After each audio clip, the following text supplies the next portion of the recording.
Hi viewers, ரொம்ப நாளைக்கு அப்புறம் நான் ஒரு வீடியோ போடுறேன். சாரி, நான் ரொம்ப வேலையாக இருக்கேன். வேலையில் ரொம்ப பிஸி ஆகிட்டேன். அதனால் இன்றைக்கி சான்ஸ் கிடைச்சது சமைக்கிறத போட.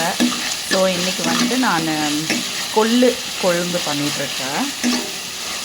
இது நான் என்ன பண்ணியிருக்கேன்னாக்கா, ஆயிலில் நல்லா எண்ணெய் காஞ்ச உடனே கடுகு போட்டுட்டு 1 ஸ்பூன் வெந்தயம், கருகிறதுக்கு முன்னாடியே கொஞ்சம் வெங்காயம், 2 வெங்காயம், சாப் பண்ண வெங்காயம், அப்புறம் ஒரு ஃபுல் பூண்டு உரித்து வச்சுருந்தேன், அதை நல்லா மசிச்சுட்டு அதை போட்டு சாட் பண்ணிவிட்டு இப்போ தக்காளி வதக்கிட்டு இருக்கேன்.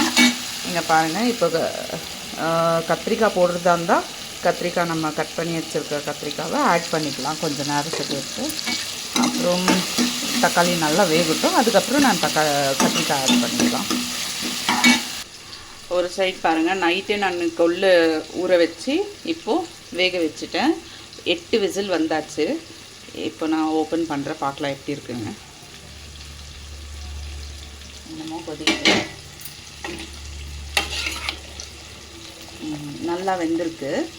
இதை கத்திரிக்காயெல்லாம் போட்டு நம்ம புளியெல்லாம் ஊற்றிட்டு அப்புறமா நம்ம யூஸ் பண்ணிக்கலாம். ஃபஸ்ட்டு அதை சாட் பண்ணி எடுத்துடுறேன்.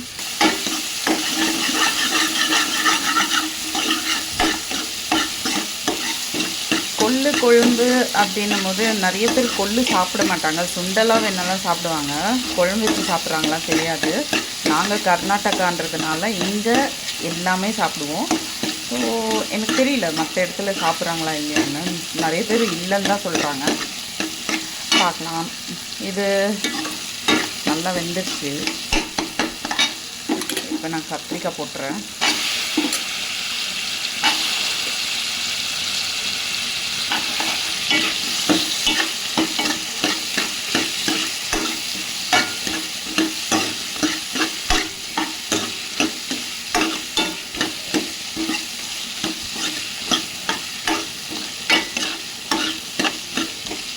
நல்லா வேகணும். கொஞ்சம் உப்பு, மிளகாய்த்தூள், தனியாத்தூள், மஞ்சத்தூள் எல்லாம் போட்டு மூடி போட்டுடலாம்.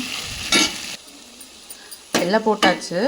இப்போ மூடி போட்டுடலாம். கொஞ்சமாக நான் கொள்ளு வேக வச்ச தண்ணியே கொஞ்சம் யூஸ் பண்ணிக்கிறேன் இது வேகிறதுக்கு.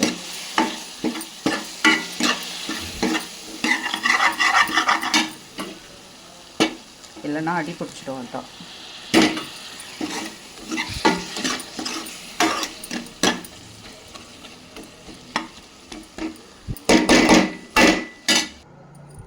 மூடி போட்டாச்சு. இப்போ இது வேகிறதுக்குள்ளே நம்ம குழம்புக்கு தேவையான மசாலாவை அரைச்சிக்கலாம். இது ஒரு குட்டி தக்காளி நல்லா சாப் பண்ணி போட்டிருக்கேன். ஆக்சுவலாக அது தாளிக்கிறதுக்குன்னு எடுத்தேன் இல்லைங்களா, அதுலேருந்து கொஞ்சம் தக்காளி எடுத்துக்கிட்டேன். இதில் நம்ம இதில் சாப் பண்ண தக்காளி கொஞ்சமாக எடுத்துருக்கேன். இதில் ஒரு 4 பீஸ் இந்த மாதிரி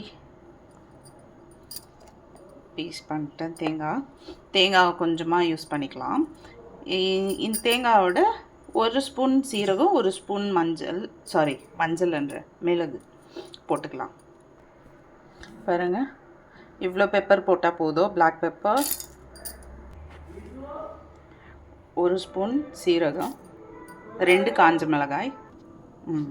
இப்போ இதை நைஸாக அரைச்சி எடுத்துக்கலாம். இதில் ஒரு 2 பீஸ் வெங்காயம் போட்டு அரைச்சா நல்லா நைஸாக மசியும். நீங்கள் உங்களுக்கு வேணும்னா அப்படி கூட பண்ணிக்கலாம். இப்போ நைஸாக அரைச்சாச்சு. இப்போ நம்ம கத்திரிக்காய் வெந்துட்டு இருக்கு இல்லைங்களா, அதை பார்க்கலாம். பாருங்கள், நல்லா வெந்துடுச்சு. ஆஹா, சூப்பராக இருக்குன்னு நினைக்கிறேன். இப்போ புளி ஊற வச்சுருக்கேன். கொஞ்சமாக ஒரு லெமன் சைஸில் புளி ஊற வச்சுருக்கேன். ஸோ அதை நல்லா கரைச்சி இப்போ ஊற்றிட போகிறேன். புளி ஊற்றியாச்சு, புளி தண்ணி ஊற்றியாச்சு. இப்போ அரைச்சி வச்ச மசாலாவை இதில் ஆட் பண்ணிடலாம். இது கொஞ்சம் ஃபஸ்ட்டு கொதிக்கிட்டோம்.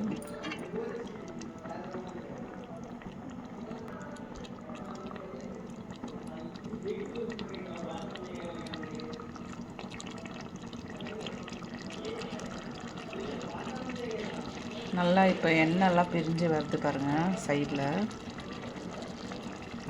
இந்த மாதிரி பிரிஞ்சு வரணும். நல்லா கொதிச்சதும் நம்ம இந்த மசாலா ஊற்றிக்கலாம்.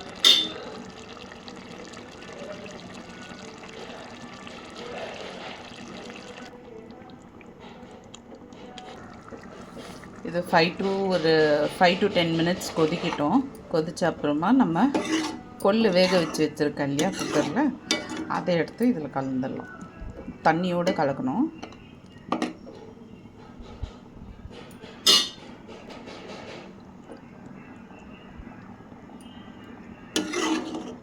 இது 5 to 10 மினிட்ஸ் கொதித்த உடனே கொள்ளு கலந்துடலாம். இப்போ மூடி போட்டுடலாம். இப்போ ஓப்பன் பண்ணி பார்க்கலாம். நல்லா கொதி வந்துடுச்சு.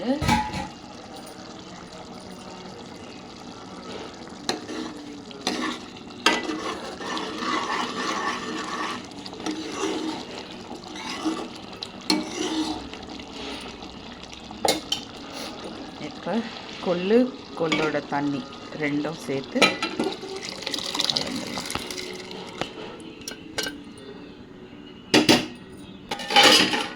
பாருங்கள், ஊற்றியாச்சு.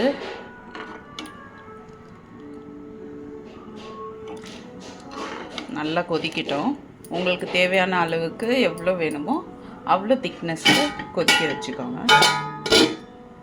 நான் ஆல்ரெடி உப்பு போட்டிருக்கேன், ஸோ அதனால் உப்பும் போடல. கொல்லுலேயும் கொஞ்சம் உப்பு போட்டு தான் வேக வச்சுருக்கேன், ஸோ இதில் உப்பு போடல. லாஸ்ட்டில் டேஸ்ட் பண்ணிவிட்டு அப்புறமா உப்பு போட்டுக்கலாம்.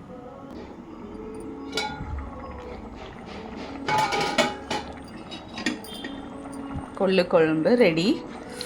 உங்களுக்கும் பிடிச்சிருந்தா செஞ்சு பார்த்துட்டு எப்படி இருக்குன்றத சொல்லுங்கள். பாய்.